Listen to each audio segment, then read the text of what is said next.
Welcome back to the Social Cycle Podcast, where we take a look at things affecting the Black community from a sociological and psychological point of view. I am Boonie, and I'm here with Royal, Sheneaqua, Vanjalyn, and Seye. How are y'all doing for the third time today? Good. How the rest of y'all doing? Because Seye the only person that Good. said something. I'm in the room. I'm good. I just didn't want all this noise to be on. I got you. In this episode, we are going to talk about fear versus love.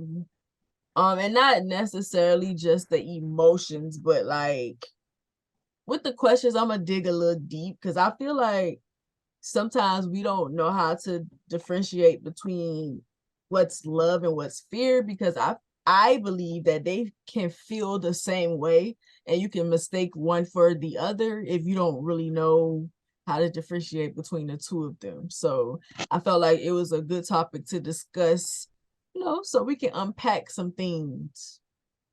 But we're going to jump right into the discussion with the first segment, which is What's Your Theory segment, with this question. Do you think you know the difference between love and fear when it comes to how they feel physically?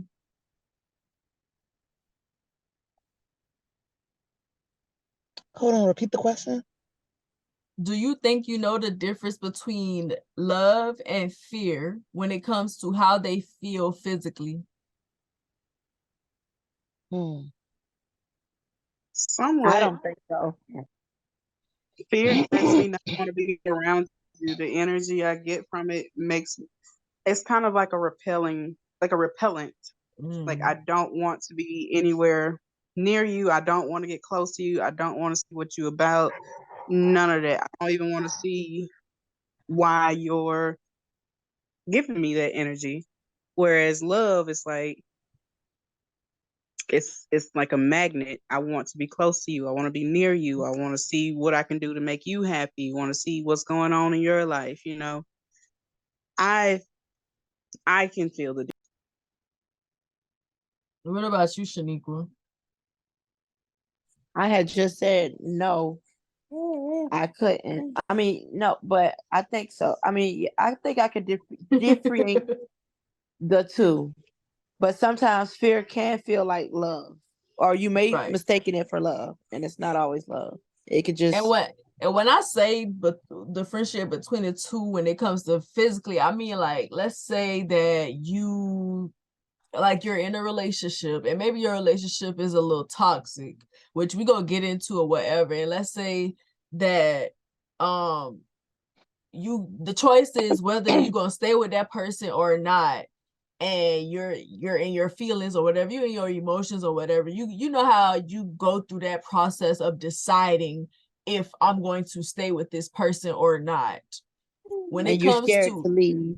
Right, when it comes to how you feel in that moment, do you feel like you can differentiate between whether what you feel is love or whether what you feel is fear?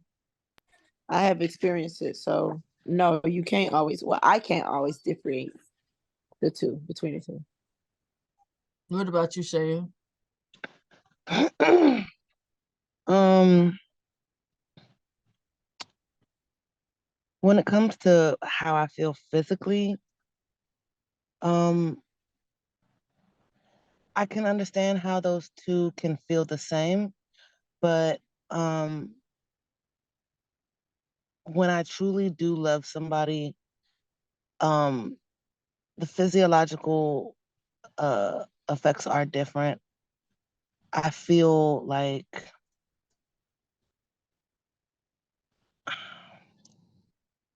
huh. I naturally feel warm when I'm around them, the person.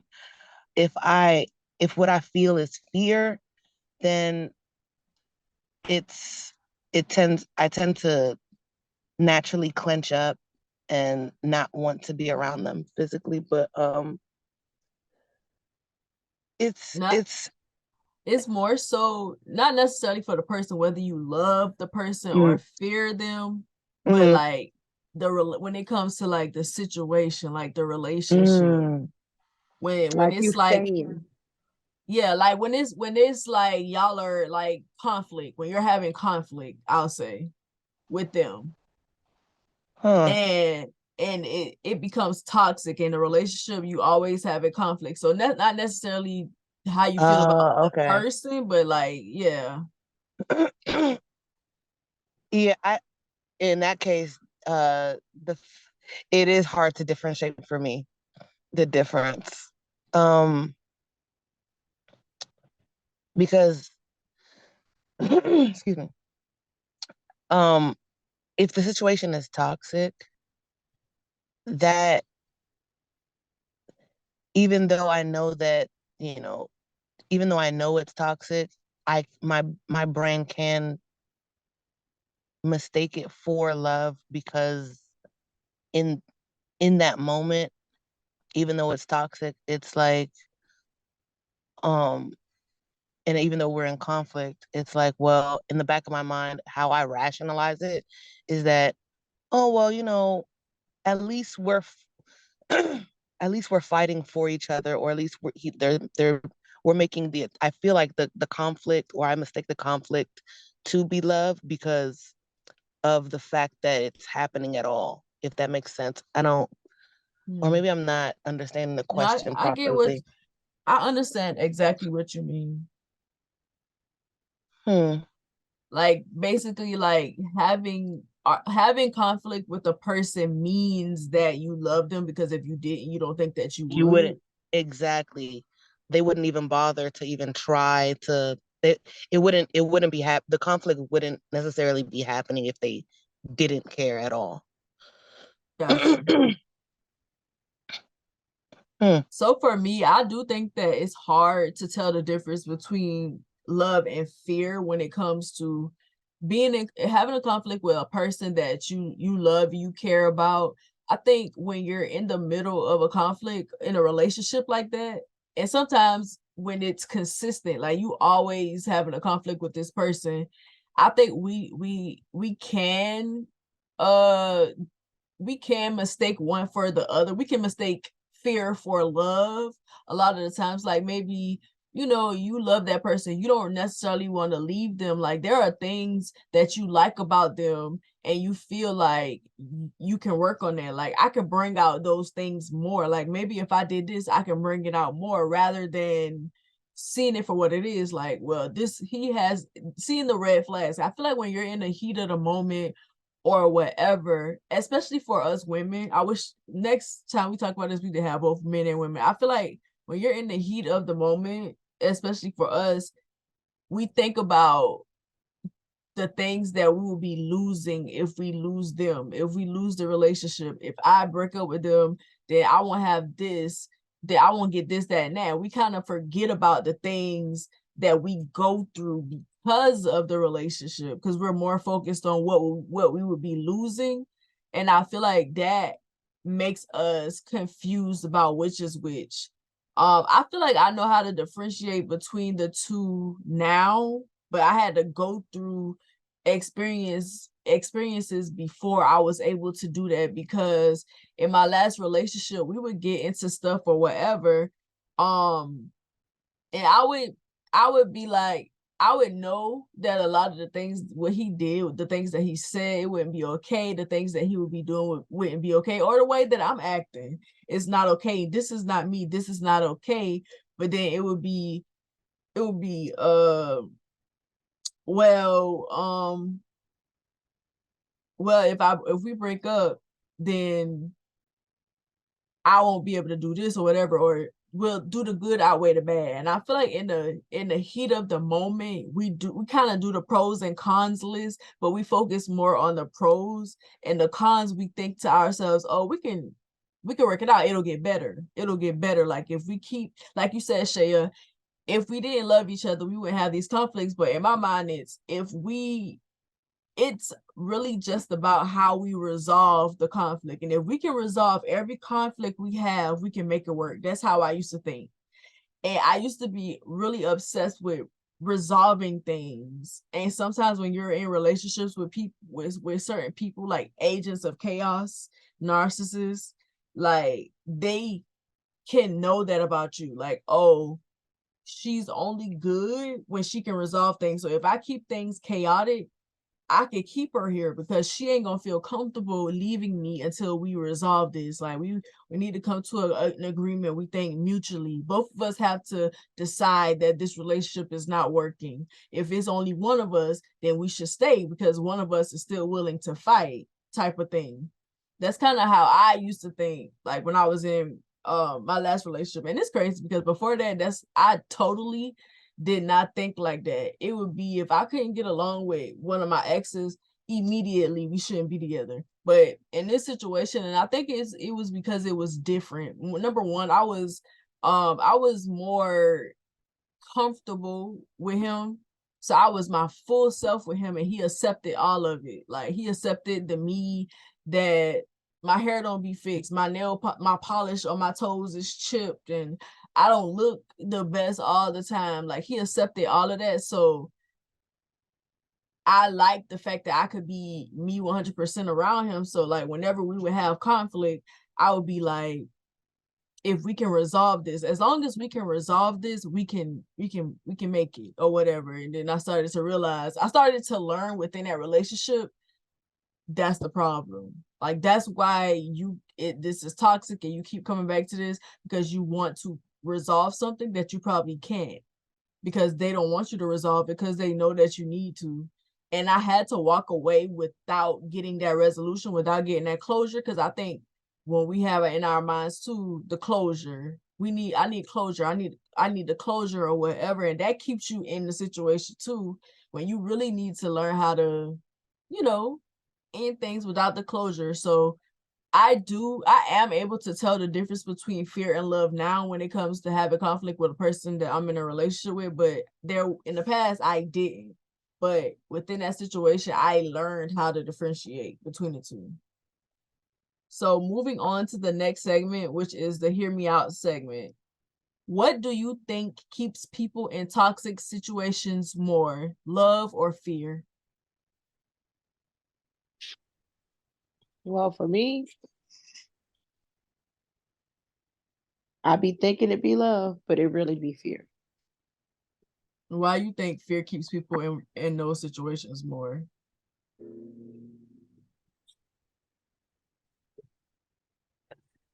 I can't speak for Well, for you, just speak for yourself. because I'm just very anxious of the future. Like I'm anxious of the future. Like I can't tell. I don't know what's gonna happen in the future. I don't know. You get what I'm saying? And then I also be thinking Yeah. about like um So do you fear all the losing out? Like fear of like Ooh, no, I yeah, that's a fear good like losing out question. on my time spent. I fear losing out on uh and I felt like I changed or mold this person a little bit. They're gonna take everything that I put into them and give it Give to it to somebody. somebody else. somebody Yeah. else. Mm. I For feel me, like it's like oh, go ahead. And it's I'm scared of change. Like if I'm in a routine, I've been in a routine for the past 7 years of my life, so it's just kind of hard to break away. Just your routine ain't routine no more. Right. Like You you got got to to find another routine create now. a new habit, create a new Yeah. routine. That's understandable. I think that's a lot of people. it's that fear of the unknown. You don't know what's I was gonna just happen. gonna You say don't know that. how things are gonna turn out. I know at one point for me, it was honestly I saw more pros than anything to be away. But I would say for somebody like me, I think the fear comes from the future of my children. Like, yeah, I can think about myself all day long, but I got kids. I need to see how my Right. decisions are going to affect them. And because I can't see that, there's a lot that I have to sit and think about. Now, if it was just me by myself, then yeah, there are a ton of pros to just not be in some toxic, place. But even if you see it toxic, you can see something toxic for yourself, but because it's toxic for you doesn't mean it's toxic for everybody else. And you have to sit there and think about that. I feel as though it could be toxic for the kids too, because if you're not 100%, if you're not 100% yourself, like happy, genuinely, by yes, then how can you be 100% for your kids? If it affects you, I think it will somehow sometimes affect your kids. Oh yeah, it can definitely affect your kids, but I feel like it goes to an extent because it depends on how, I guess you could say, how unhappy you would be. Because if there are things like you can, I guess, you and like whoever you're with at the time can work on or compromise, or y'all find like that that common ground, like y'all will be fine and the kids are just fine because there's nothing affecting them. Like y'all are the same way, nothing has changed. It's just you and your partner just aren't on the exact same page. Like as long as there's no, like there could be no fighting, no art, like kind of like those kids whose parents get divorced and they're like completely shocked by it because they Yeah. had no idea. They just assumed, their parents were perfect. Like that was their, ideal couple's goals was their parents because they've been married for so long. They never saw any problems. I feel like that happens a lot too. Like the parents know they're not on one accord with each other, but because of the family dynamic, nothing's wrong and But do nothing you affects think that them. And then for the kids, it's a shock. do you think that I that's a think good thing though? You think that's that's a good for the bad because it kids? I don't think it's a good thing, but I don't think it's like a balance thing to me. It's like sometimes it's of course very rare, but in some cases, if y'all can find that common ground, like it don't affect the kids if they aren't noticing anything, they're not seeing anything. Of course, you won't know until they're older if they really were, but then you risk the fact of like let's say you get out of what you thought was a toxic relationship and it affects the kids in the worst way because it's not what they're used to. You can't handle if you, so especially as a woman, more than likely the kids are going to go with you. You see all the pros for yourself, but now you're having to navigate them through this entire life change experience and how to go about it. And now they're going back and forth with their parents, if they've been together that long, they've never seen anything wrong. It's like it's so much that factors into it. And that's what makes you think about it. Cause it's like you think about yourself, yeah, it's a very easy decision.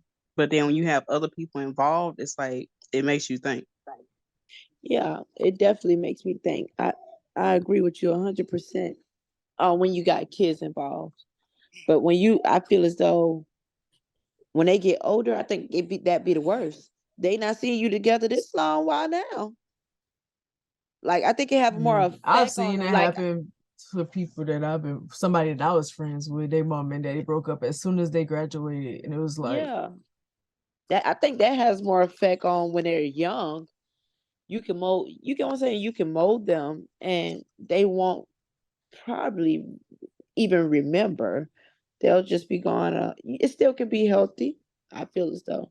Rather, I think either way is gonna affect the kids. If you break up now, it's gonna affect them because they have to have it's change, and you have to, like you said, Van, navigate that change. But I feel like if you stay together specifically for them, and then when they get old, y'all divorce, it's gonna mess them up too. Either way. yeah. So it just depends on what you're willing to deal with, what you're willing to do, I guess. But I feel like either way, it's gonna mess them up. But I would, if I had kids, I don't have kids, but if I had kids, I would break up while they're young, like Me too. because I think your happiness and in the relationship matters too, not just your kids, and also that's your relationship. That's not their relationship. And they gonna get older, and be in their own relationship, and they might feel as though, well, and they got to do the same thing. And I wouldn't want my kids to do that. This is for my shoes. Shaya, what about you? It kind of goes to what both of you guys were saying, like the fear of the unknown, like being like, for the example of me being with Damien, we're not in a, I wouldn't consider our relationship to be toxic. We don't argue, we don't fight. There's none of that toxicity there in that way. But um me knowing that he may not necessarily be the right person for me, um I'm grappling within myself about ending things because of the fear of the unknown. Like, if I break up with him, will I find somebody who is not, I'm not similar, but who gives me what he gave me, but I'm able to reciprocate? Um, is it gonna be truly worth it to break it off with him? Like I said, not knowing whether it's the right decision, um, because I can make any decision rashly or impulsively, but is it gonna be a good decision for the long haul for me? So like, yeah, the fear of the unknown and not knowing what's next, or if you've made a good decision, the fear does, it gets in the way. Um, but yeah, as far going on the whole children thing, I agree with Boonie, because again, it's not the kids' relationship, it's the relationship between the parents. And having parents that had a toxic um that had a toxic relationship, um who stayed together simply because they did have children, it if it really does fuck with the kids a lot. um Having to witness, again, every relationship is different, there's toxicity in different ways, but um that toxicity does seep into the family dynamic. If you are able to compartmentalize that, as far as it just being the two of you guys and the children not seeing it, I would like to think that it would make it better. But again, with the example that Van gave, as far as like seeing their parents, or not being aware of their parents' toxicity, and then them just breaking it off, that would fuck up with the kids as well, because they didn't see anything wrong potentially. But I mean, there's negatives on both sides, whether you um whether you stay for the children or not, it it it it will affect the kids in some way. But I mean, that can't be helped. So I mean, my take on that would just be to make, if both parents are happy, then I feel like the happiness, it it would radiate to the children. Like, whatever's best for the parents would be what's best for the children, because the last thing that kids want to see is to be immersed in toxicity and to grow up with that. So I would have rather my parents break up when we were younger. At least then they would both be happy. I may have been sad, as like, oh, my parents aren't together, but um I would have adjusted because what I've dealt with now, it ain't it. It ain't it. Like, I don't wish what I've experienced d- in a household full of toxicity. I don't wish that on any other child. Period. But yeah. So for me,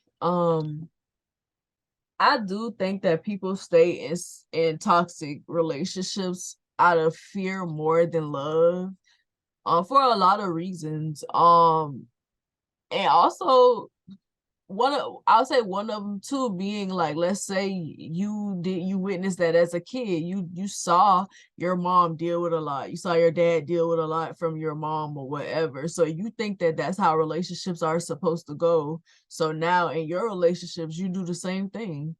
And I feel like also the reason why people stay out of fear more is also that too, the unknown, not wanting a change, like, because we've all heard the saying, go with the devil you know. Like, go with the devil you know. The person that you already know, they may be toxic, but you might as well stay with them because you're gonna come across a devil that you don't know, you know, and you would much rather go with the devil that you already have history with than a new devil. I think that is passed down, that fear is passed down through our families and we don't even realize it.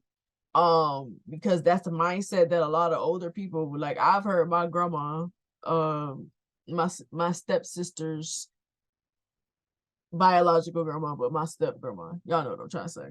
I've heard her say that, like, go with the devil, like basically stay in your relationship with that person because you know them, like accept it because you know them. And I'm not with that.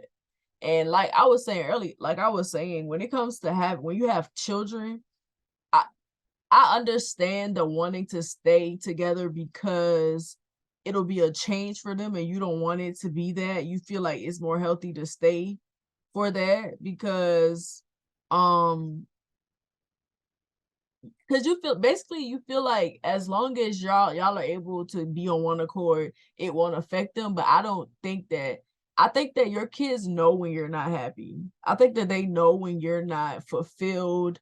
They know when you're just, going along in life and stuff like that. They may not be able to vocalize that to you now, articulate it to you now, but I think they know. They know how you feel. Because I definitely knew when my mama was happy. I never went to her and be like, Ma, I know you're not happy. Like, I probably would give my mama more love. I would be around her a lot more when I felt that she wasn't happy or she wasn't feeling her best or whatever. Like, I would be more, I would give her more affection when I felt like she wasn't.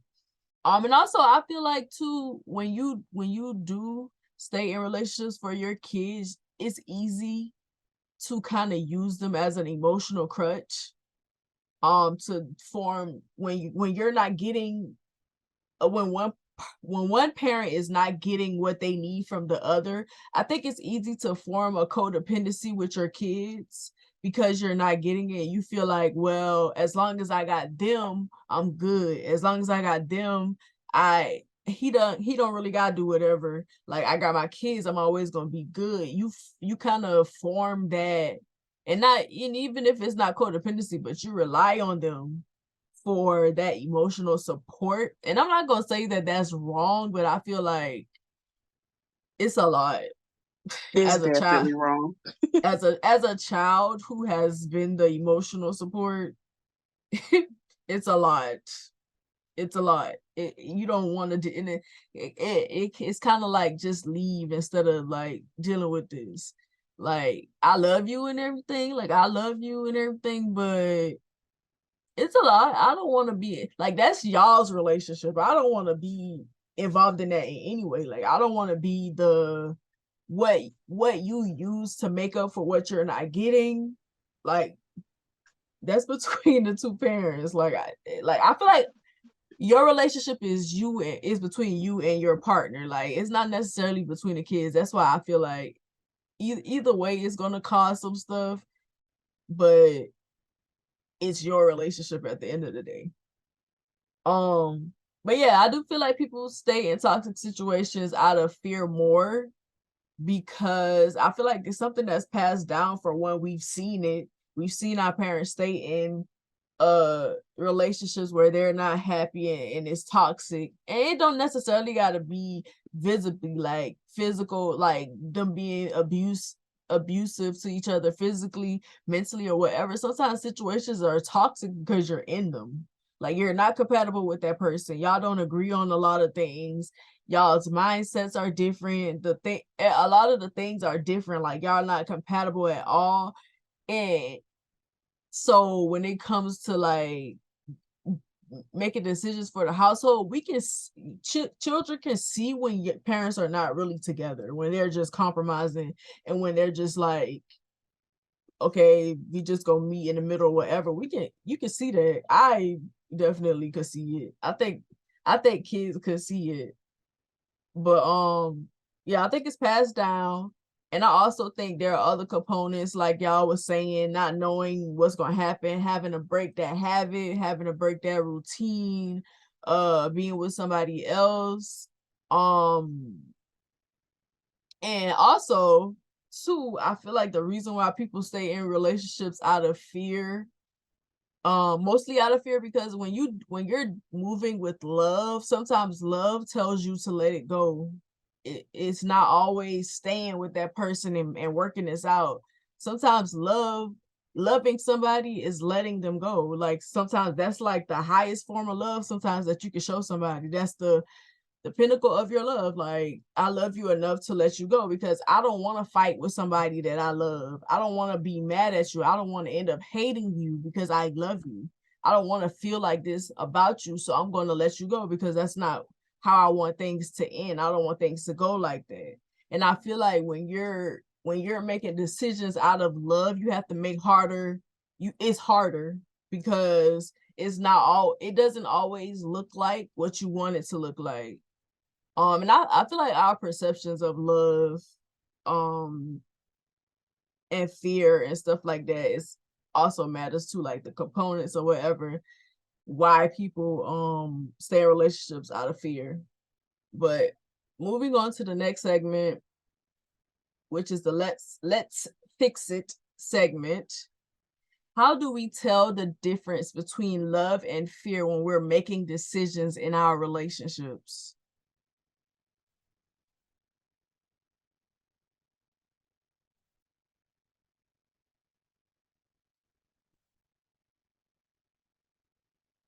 Are you doing it because it's actually what's best, or are you doing it because it's what makes you comfortable?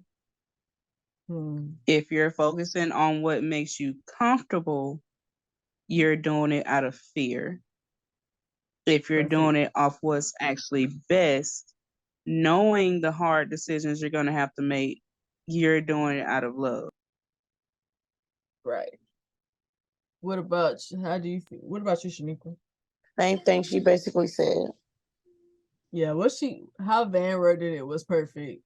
I agree too. I think that the difference between love and fear, I do feel like love is harder. Like doing things out of love is harder than doing things out of fear. Like doing things out of fear, it is about what's comfortable for you, what you're used to. So like now, like we was talking about earlier, not wanting to change those routines and those habits, not wanting to put yourself in an uncomfortable situation, not wanting to face the unknown. And when it's out of love, you have to make harder decisions, because I feel like people give love a bad rep. They give the heart, the emotions a bad rep. I think when it comes to love, you I feel like love is it's not indecisive. Like it's clear what you should do. The thing is clear, but you let fear come and cloud your judgment, or you let other things cloud your judgment. But I think love is very simple. A lot of when it comes to making decisions, and I honestly, people like to. I know we love to say the logic over emotions and whatever, but I feel like to make really good decisions, you need to use your emotions as well. You just have to know how to combine the two to make a decision. I don't think you should just make decisions based off of logic. I think you should combine both, and that's when you make the best decisions or whatever. Because sometimes things don't make sense to you. Sometimes if you only going with logic, there's a lot of stuff that you just not gonna do. Is like it's a lot of stuff that's not logic. That's not logical.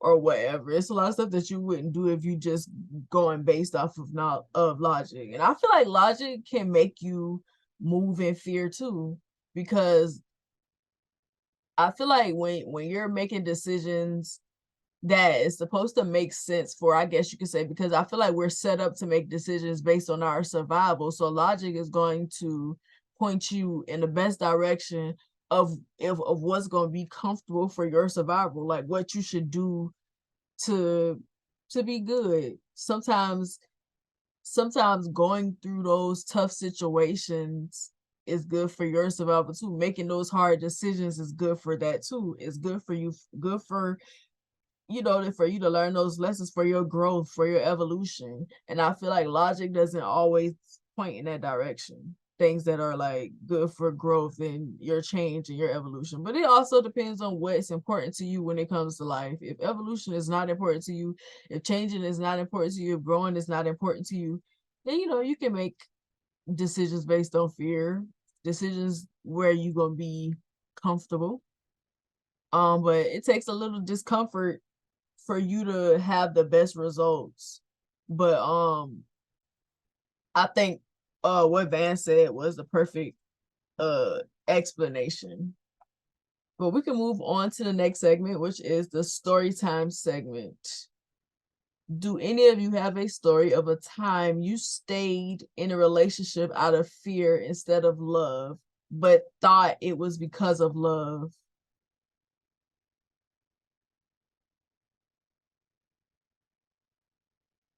I can go first because I definitely have a story.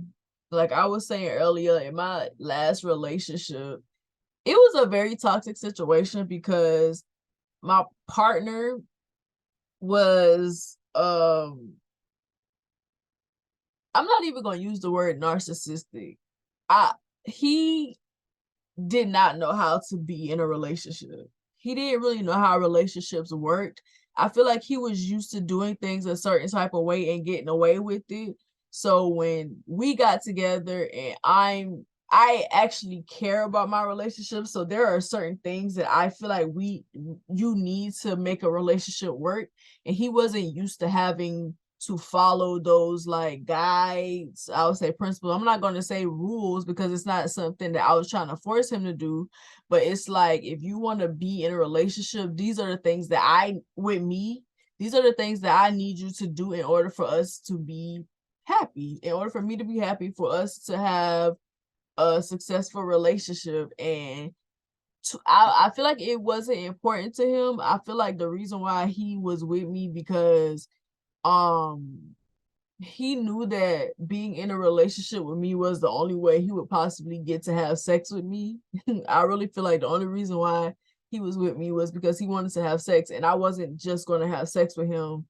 I did that for a little while and I got bored with it. So I was done with that. Like after a while of us just having sex, it's boring. But I feel like that's the only reason why he was with me, because that was the only way he was going to get to do it consistently. Um, and he was wrong, because I still wasn't having sex with him because I wasn't getting what I needed from him. But whenever we would have a conflict and I would be deciding whether I'm going to stay in the situation or not, and I'm not going to lie, my sister can tell you a lot of the times I chose not to. And it wouldn't be just for like a couple of days, a couple of hours, whatever. I would literally stay away from him for months, even a year or two. Whenever I felt like things wasn't going to work out with us, and I would get back with him because a lot of the times, like I said earlier, like he accepted me fully. I could be myself around him fully. It just, the way that we kind of fit together was perfect. Like on paper, me and him was perfect. But because he didn't know how to be in a relationship, it didn't work out. And he had different things. He had like this mindset that wasn't fit for a relationship.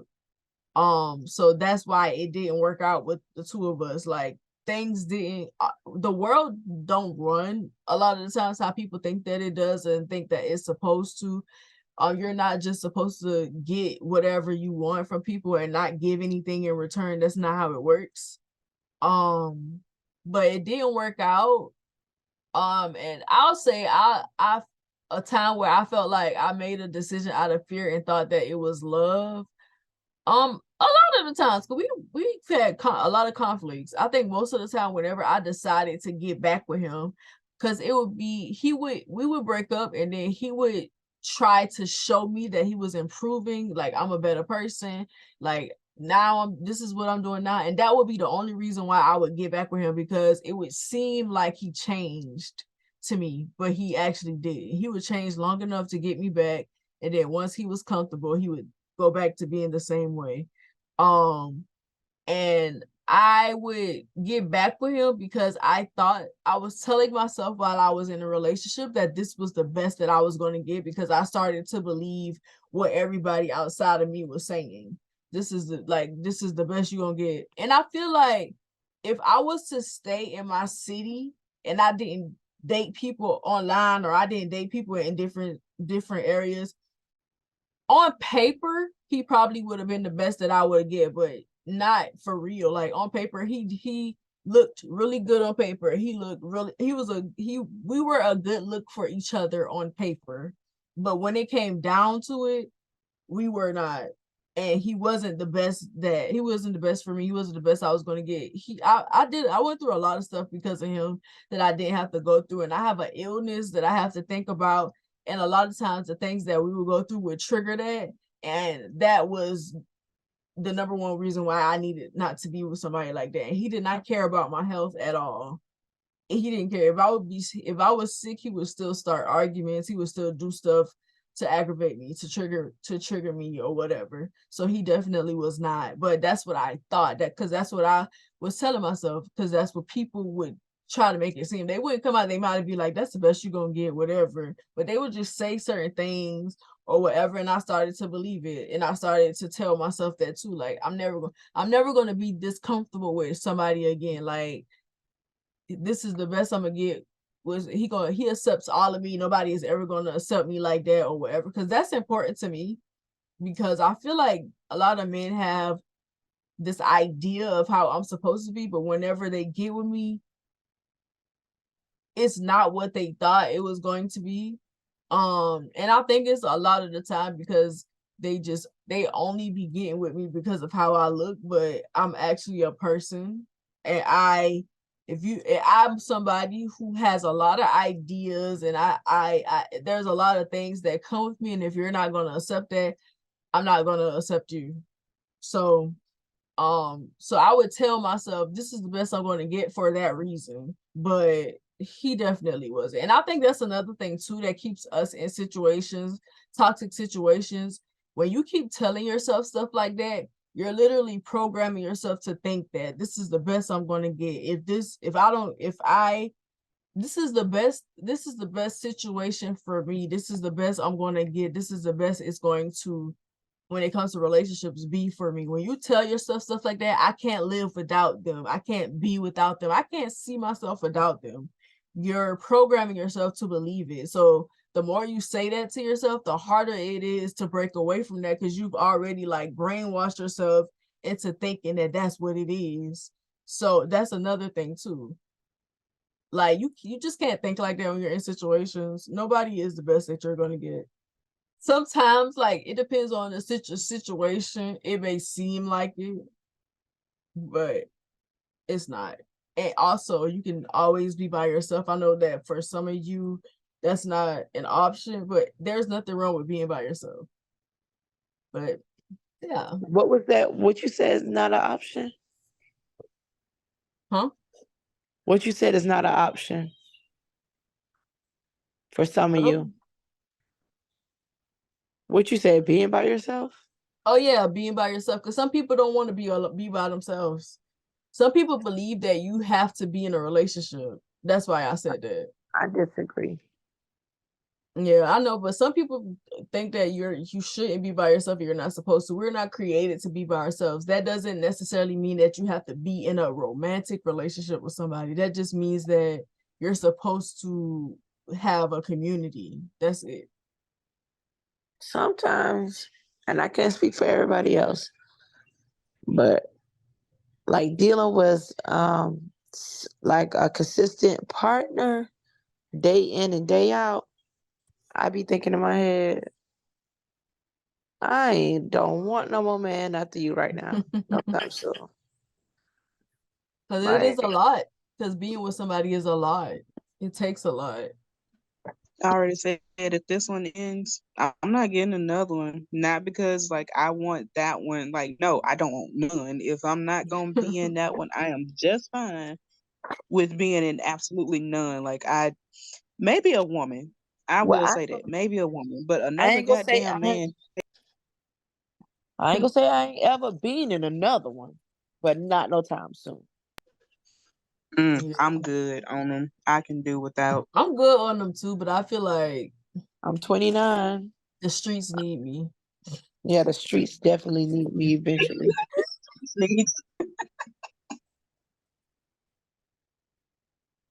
I can honestly say every single relationship I've been in was not something I was looking for. I have never Yeah, looked me for neither. relationships, so I'm good. Me neither. And I actually am. I like being by myself or whatever, but for some reason, I don't think that that's how it's gonna be. But I am perfectly fine being by myself. I think there's a lesson that's gonna be for me in somebody. I think And it's a I lesson that's gonna be for me and myself. I I That's know think how true to be too. with somebody. further push that I was where I was in my element when I was by myself. It's like Same. being married is showed me that yeah, you can do it. It don't mean you were supposed. Yeah. I think after I have my one experience, I'll be done for good. But I like being by myself for real. Like, it might be a little unhealthy how much I like being by myself. But I'm open to having a relationship, but I'm not looking for one. Like Van said, I'm never looking to be with somebody. I'm never looking for one. But if I just happen to connect with somebody and we get a relationship, that's different. But am I looking for one? No. I'm never actively seeking a relationship because it doesn't work. It's like the love you get from genuine, like I think that's what it is. Like I've been so secure in myself as well as my actual like my circle. I don't need Mm. a relationship. Like I've never needed a relationship. I've always had, like my best friends, my mom, and even if she like, obviously one day it's gonna happen. She's not gonna be here forever. If my mom leaves, I still have a pretty strong community Yeah. as far as friendships. And it's Same. like, even if they're gone or like I don't speak to them for a while, or if I have to be by myself, I'm comfortable enough in myself to be fine with that. Mm. Like Yeah, I do believe I that there are thrive some of us when I'm who, yeah, like you said, I think there are some of us who are better alone, who thrive alone. It takes a lot to be in a relationship for real for some of us. So it's kind of like a sacrifice. to be with somebody else. Yeah, But it it's is. It's like kind of like you sacrificing something. I feel like you got those who work better themselves, and you got those who work very well with teams. Like Yeah, it's like a job. You got those who are perfect teammates, and then you got those who will do the entire project by themselves and just bring you the work. yeah. Okay, Sheneaqua, do you have any stories where you stayed in a relationship out of fear instead of love, but thought it was because of love?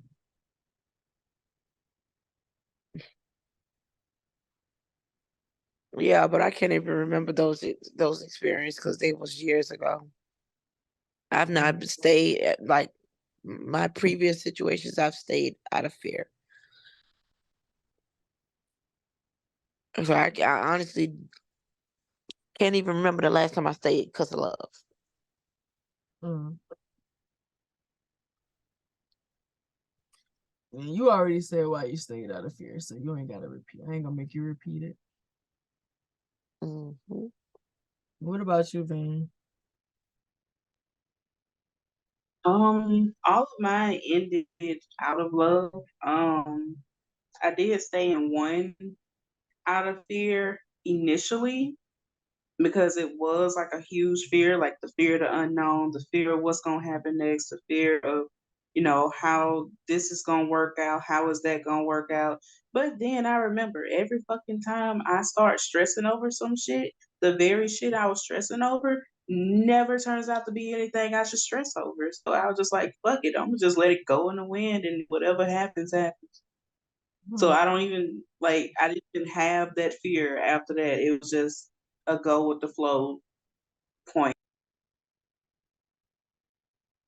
That's understandable. But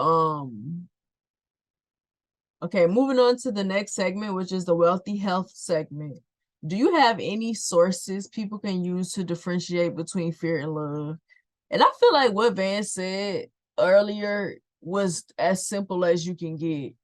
If you're doing it to be comfortable because you're comfortable, you're doing it out of fear. But if you're doing it because it's what's best for you, and not just you, with it's best for both you and your partner, it's out of love. And sometimes what's best is the hardest thing that you have to do. But I feel like I always say this, but I feel like this book goes for everything. But you can read Emotional Wellness by Osho, A Return to Love by Marianne Williamson, The Mastery of Love by Don Miguel Ruiz, and The Four Agreements by Don Miguel Ruiz. Like those four books, I feel like can solve everything. Those are my Bibles. The Alchemist by Paulo Coelho. I got one. What? The Mountain Is You by Brianna Weiss. How you spell it? W-I W-E-I-S-S? W-I-E-S-T. W-I-E-S-T. Weist. Maybe. But yeah, you could just look for it, like books that teaches you how to love and stuff like that, books that teach you how to differentiate, because I'm pretty sure there are books that teach you how to differentiate between fear and love. But I feel like reading different things and also trusting yourself, I think that a lot of times when we make decisions, we doubt ourselves. We doubt that we can make good decisions for ourselves. So we don't make good decisions for ourselves because we have that self-doubt. And also you have to trust yourself to be able to pick you up and carry you forward to the next phase that you're supposed to go through. And when it comes to your relationships, instead of like to resolve the issue of being afraid of the unknown, look at the unknown as an adventure rather than dreading it because you don't know what's going to happen. Not knowing what's going to happen means one thing: you can create what you want to happen. And that's all the unknown is. It's a opportunity for you to create the life that you want, for you to create what you want to happen. And maybe it may take you a little time to find somebody um for you. It might take you some time. Maybe you won't, but like you kind of have that kind of has to be not be the most important thing to you in life, being in a relationship, because if it is, you will accept anything. You will move in desperation rather than moving with an open heart and with love, because people can smell the desperation on you. They can smell the desperation on somebody who wants to be in a relationship so bad. You want to be in a relationship so bad, so you will accept anything, and they will prey on that. You have to get rid of that mindset of I gotta be with somebody. I gotta be with somebody. If I don't, and stop attaching your worth to the relationships that you can have or the people that you can get. You should have self-worth in yourself. You should be secure in yourself, like Van said, that you don't need to be in a relationship, but being in a relationship is a bonus for you, not it doesn't make or break you. It's not the end all be all. That's the only way you're going to be able to make good decisions when it comes to a relationship. Because if it's that important to you, if it's the end all be all, you will accept anything and you will tell yourself whatever you need to believe in order to stay in that situation. You will be delusional. Let's be real. A lot of women, when it comes to us, we already a little bit delusional. We create whatever we want in our heads and we run with it. It don't be reality though. Like in reality, you moving in desperation, you not gonna get the best that you can get. So you have to have that trust and that faith in yourself that you can make the best decisions for you and you have the ability to move yourself forward to the next step. You don't need somebody to do that. You don't need somebody to carry you through life. It has to be you, because if it's always somebody else, then you're always going to need somebody else, which means you're always going to be desperate. And that means that people can easily trick you. So I'm not saying that you should want to be alone. I'm not promoting being by yourself or whatever. I'm just saying that you have to be secure in yourself in order to have better relationships. If you're not, you're always going to have people who preying on your desperation to be loved or to be in a relationship.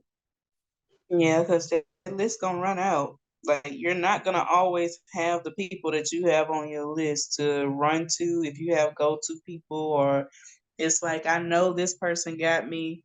Okay, what Right. if that person died today? What you gonna do then? And then you got some people who not gonna tolerate that. They gonna notice.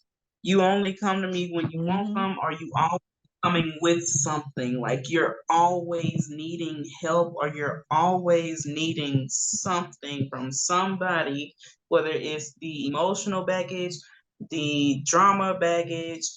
Just you yourself will just be seen as baggage.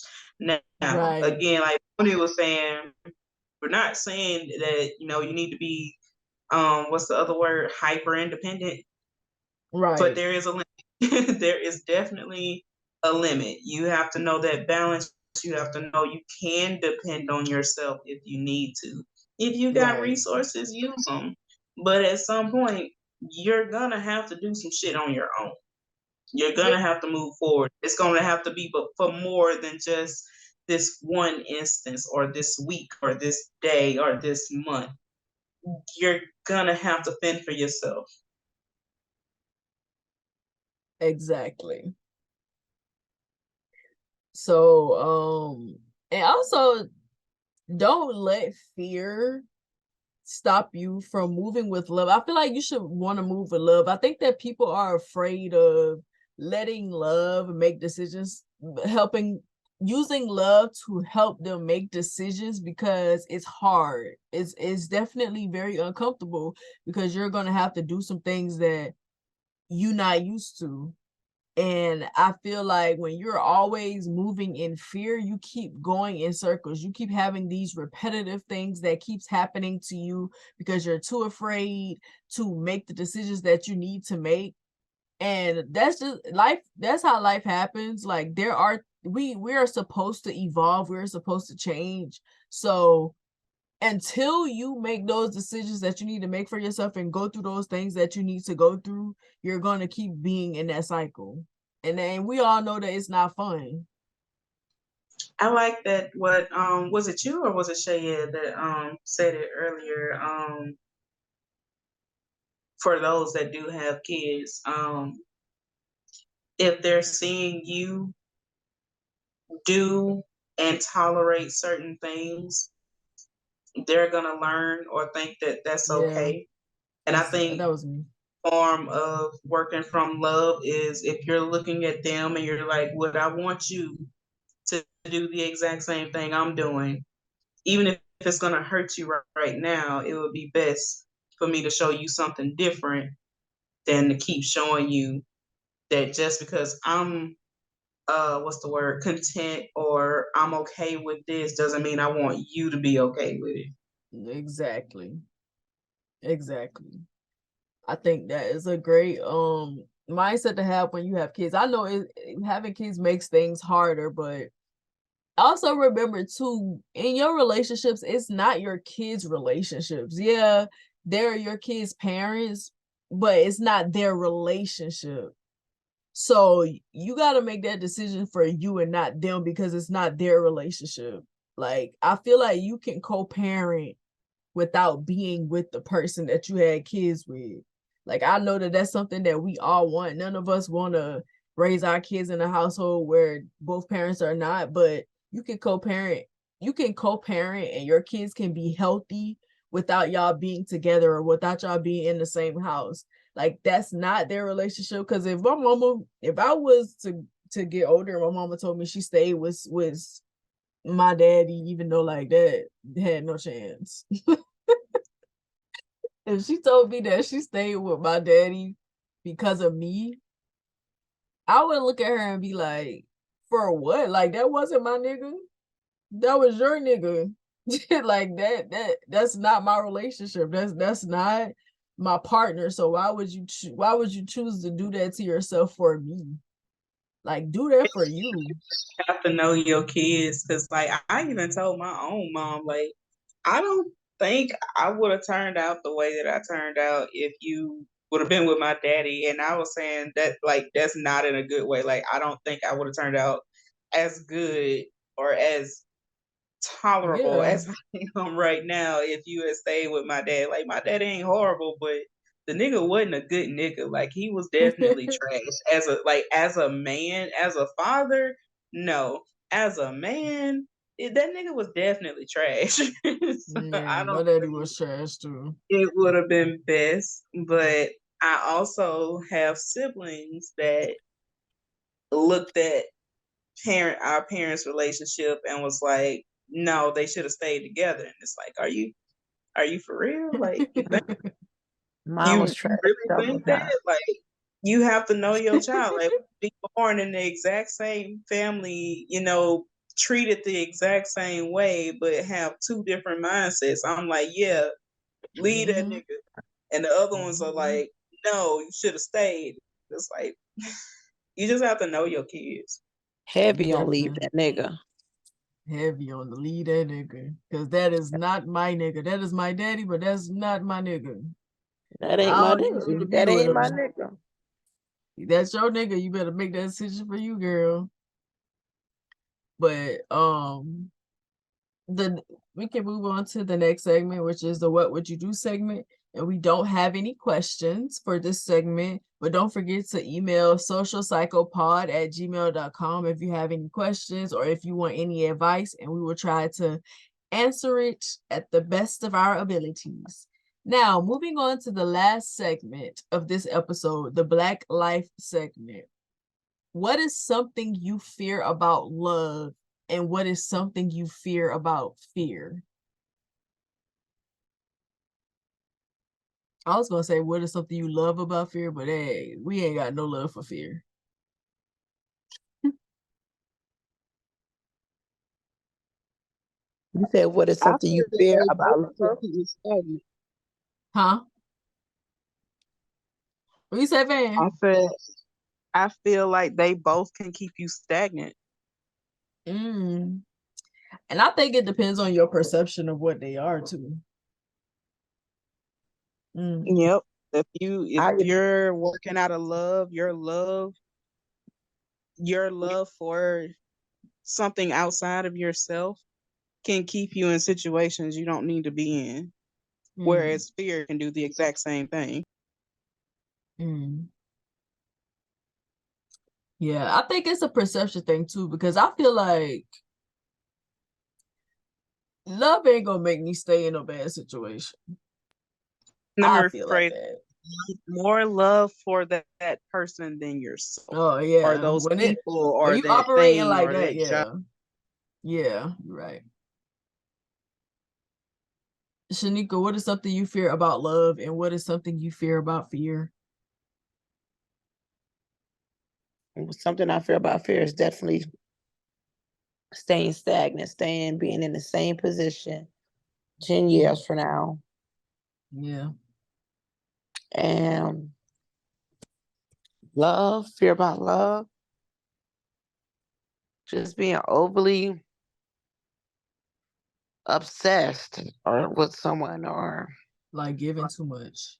yeah, Loving somebody more, basically like Van said, loving something somebody more than you love yourself. yeah, basically, yeah. That's the worst thing you can do. Yeah. Even though they tell us that we're supposed to do that, you're supposed to be selfless. No, you're not. Not completely. Like, yeah, there are things you're not supposed to be Unconditional self-centered and love. selfish to an extent. You're supposed to be selfish enough to choose yourself first, but not always. My famous word, balance. Yep, there's a balance of, what you're supposed to do or not. Van, what is something you fear about love and what is something you fear about fear? That was my answer, being stagnant Oh, for both. for both. Okay. Um, the thing that I fear about fear is the same thing y'all said, like being stagnant, letting fear hold me back from being and doing what I know I'm supposed to be doing. Because the way I'm set up, if I'm in a situation based off of fear and I'm in a situation that I'm not supposed to be in, my whole body is going to reject it. And I'm going to suffer because of it, because you're not happy. Like, my health depends on my happiness and my peace and me not being stressed out. So if I'm in a situation that I'm not supposed to be in, my body is going to tell me. My body is going to be like, nope, this is not for us. We need to go. That's why I'll be leaving stuff so fast. I don't have the luxury of staying in situations because I'm afraid or because I love a person more than they love me, because I literally can die from that, because it literally can be too much for me to deal with, too much for my body to deal with, because I have an illness. I don't have the luxury of that. I don't care what perception people have of me when it comes to how fast I be getting up out of there. I'm getting up out of there because That's not a luxury. you're not about to kill me. It actually is a luxury for able-bodied people to like doing things that are not good for you is a luxury for able-bodied people that people who are disabled don't have. We kind of always have Yeah, to 'cause- make good decisions. yeah, because somebody that's able-bodied, you can make a bad decision and then just bounce right back. Somebody that's Right, disabled, or yeah, that your life is literally depending on that right. decision. So it definitely is. I ain't got luxury to do stuff like that. I'm getting up out of there. But the thing that I fear about love, I really and truly don't fear love. I trust love to guide me where I need to be. And I trust love 100%. Like, there's no doubt or whatever. I trust that love is always going to take me where I need to be, and it's always going to guide me where I need to go. And it's always going to push me to do what I need to do. Like, I don't fear it at all. Like, open arms always for love. But if there is nothing else that y'all want to add, we gonna end the episode right there. Thank y'all for staying up with me this late recording these episodes. I appreciate y'all so much. And thank all of you for watching. Don't forget to like, comment, and subscribe. Let us know what you think about this topic. Do you feel like you can differentiate between love and fear? And if you cannot, why or why not? Let's keep the discussion going. But until next time, choose yourself, choose your happiness, choose your peace. And don't let fear have you in a chokehold, because, like they said, you'll stay stagnant. And that ain't good for nobody, because we're supposed to evolve as people. But we will see y'all in the next video. Bye.